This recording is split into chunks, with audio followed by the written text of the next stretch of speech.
Это видео выходит при поддержке титульного партнера чемпионата, кубка, суперкубка и сборной Казахстана компании Олимбет. Спасибо, Олимбет, что поддерживаете футзал Казахстан и футзал в Казахстане. Бүгін мүмкін қол ойыншылар ертеңгі ойынға шығып қалатын шығар, ертеңгі ойынға міндетті түрде тізімге ілінетін шығар, себебі күні ертең бұл екі ұжым өздері арасындағы екінші, яғни 20-ші тур аясындағы ойынды өткізетінді айтқымыз келеді. Ал қазір Камил Керейханов жойқын соққысымен есепті ашып отыр. Есеп 1-0, небәрі 3 минут керек болды. Бруно Гоместен гол алған Камил Керейханов есепті дәл осылай 1-0 қылып отыр. Камилдің соққысының жалпы біз жойқын екенін білеміз. 9-шы нөмірлі ойыншы, 99-шы нөмірлі ойыншыға. Ну и по итогу, как мне кажется, немного перемудрить сейчас игроки команды «Семей». Керейханов и Кнауп возвращаются на паркет. Игроки, которые начинали в стартовом составе. Сейчас ошибка, ворота пустые, удары 2-0. 2-0. Бруно Гомес становится автором этого забитого мяча. Но здесь, конечно же, ошибка от голкипера, который сейчас бежит в направлении арбитра для того, чтобы опять-таки высказать свое недовольство. Здесь и капитан Медет Абергенов моментально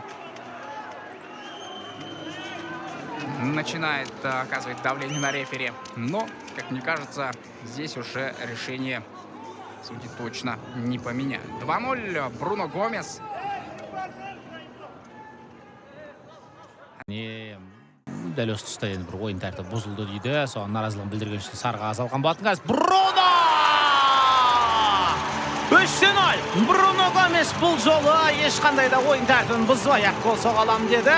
Алдың жолда бұзған жоқ еді, бірақ енді қарсылас команданың ойыншыларына тағы да бір көрсеткен сияқты. Есеп 3-0. Бруно Гомес маусымдағы өзінің 6-шы голын рәсімдеп отыр, және бұл ойындағы дубльдің авторы жойқын соққы қақпашының. Последние секунды первого тайма. Удастся ли команде «Семей» забить еще? Вот в чем вопрос. Игита. Удары, да. 4-0. И снова Бруно Гомес. Хэт-трик Бруно Гомес бірінші таймның өзінде дәл осылай хэт-трик жасап маусымдағы 7-ші голын соғып отқанда көріп отырмыз. Бруноның дәл осылай шабуылда алаңның ортасынан гол соғатыны бір көрініп тұр еді. Жаңа бір сәтте де аздап бір ойланып қалды, бірден соққы бағыттамаған еді. Бұл жолы Бруно Гомес бис воду на цементу. 3-ші голын соғып хэт-трик автор атанып отқанда көріп отырмыз. Және біз 30 и 70-й Бекзат Ордабай. Семей начинает также активно и вторую половину, как и команда стартовала. А в первом тайме Гомес! Ну и покер оформляет 9-й номер команды Аслана Смакова. Вот так вот легко вскрывает оборону всего лишь одной передачи коллектив «Семей». Ну и Бруно Гомес идеально развернулся, пробил с левой ноги, не оставил шансов Нурдавлету Бырбаева.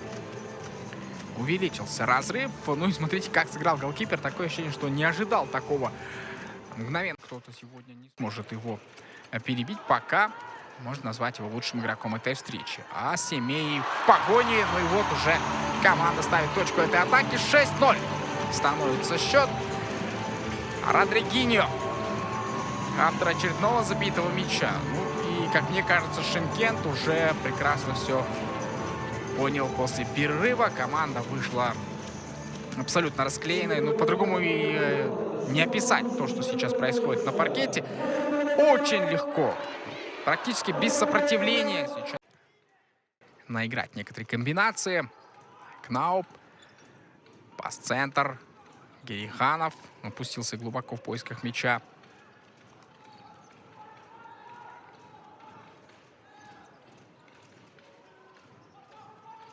Затяжная комбинация. Керейханов. Удар! Ну и как сейчас не справился с этим выстрелом голкипер шимкентской команды Нурдавлет Бырбаева. 7-0 становится счет на табло.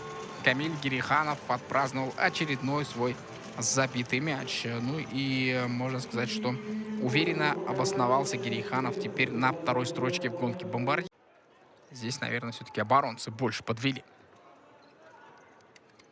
Керейханов Артқа қарай пас қалдырған Арнольд Кнауп және Герейханов. Хет-трик Кнауптың пасынан кейін өкшемен әдемі қақпаға қарай соққы бағыттай салды Камил Герейханов. Есепті 8-0 қылып отыр. Ойынның 3-ші, 24-ші және 26-ші минуттарында гол соғып, дәл осылай есепті 8-0 қылғанда көріп отырмыз. Камил голды соғып, қонақтар яғни Каспийді алдыға шығарған екен. Ал қазір тағы да бір шабуыл. Кнауп топты орта қарай асырған еді, бірақ қарсыластың денесіне тиіп добалаң жегіне шығып кетті. Енді Семей ойыншылары допты ойынға қосатын болады. Қазіргі таңда 8-0. Дәл осында есеп 9-0-ге айналып отыр. Кез келген соққы қақпаға қарай бағытталған голға айналып жатқанда көріп отырмыз. Ринат Төреғазин бүгінгі ойындағы алғашқы голын соқты. Есеп 9-0. Ал енді қазір бұл ойындан бір интрига табу. Ол Шымкент осы маусымда жалпы ең үлкен қандай есеппен жеңілді деген. Қарап көрейік. Ринат Төреғазиннің голын көріп отырсыз. Жоқ.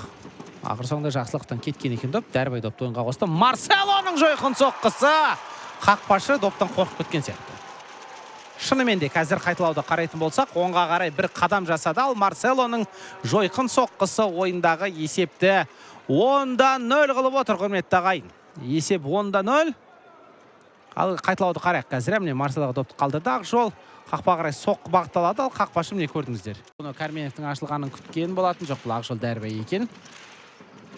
Міне енді Кәрменов сияқты. Бруно Гомеш. Бірақ қарсыластар мүмкіндік бермеді. Бұл допқа елі кетуге. Аздап денесіне жауып қалғанда көрдік. Ақжол Дәрбай допты сақтады. Кәрменовке пас Ержан Бруноға және 11-0.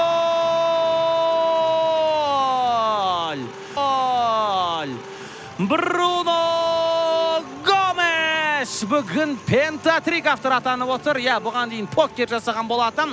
2-ші, 3-ші, 4-ші және 5-ші голды соққан. Қазір 11-ші голды соғып отыр. Ойынның 10-ші минутында 2 гол соқты. 20-ші минутында, 22-ші минутында және міне қазір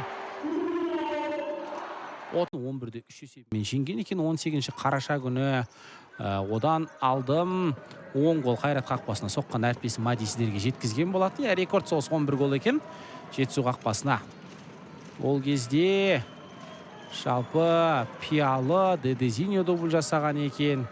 Дедезиньо хет-трик, Пиалы да хет-трик, Герейханов дубль жасағанын да көріп отырмыз.